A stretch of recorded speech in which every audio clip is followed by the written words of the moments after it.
it's Pastor Emily, and I'm here with an Advent daily devotion thinking about God's wisdom in darkness. When I think about God's wisdom in darkness, what first comes to mind for me is Mary. If you're like me, maybe you tend to imagine Mary in pretty much one way, mostly as Jesus' mother, the one whose major role in the story is giving birth to baby Jesus.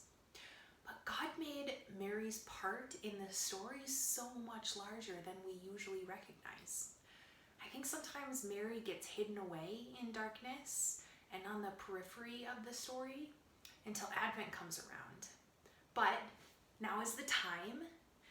It is the season for us to remember that God's wisdom in Mary has been waiting for us all along.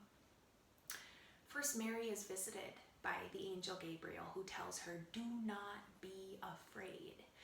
Mary is going to be Jesus' mother. That's something that defies explanation. God will become like us to save us. God will go to any lengths to do that. And Mary will be the one to usher that new life into the world. Mary then, in God's wisdom, becomes a prophet.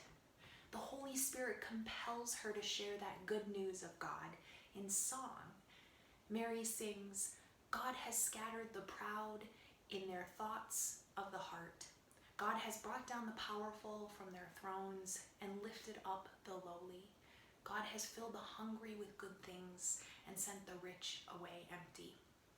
Mary sings about the revolution of the world. She tells us this future exists because of the birth of Jesus. And this isn't just any song. This is an anthem of hope, a critique of the empire that Mary lives under, a promise that the world will change, and when it does, the least of us will be lifted up.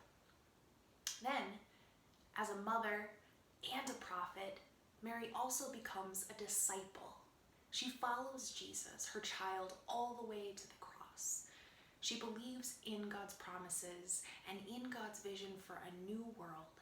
And she knows that in her child Jesus, the one who will bring that into being has been born. The most difficult role for her as a mother, as a disciple, as a prophet, is to trust that in God, an ending will become a new beginning. So this Advent and beyond, let's remember Mary as Jesus' mother, yes, but also as a prophet and also as a disciple, one upon whom God has bestowed great wisdom and has called to great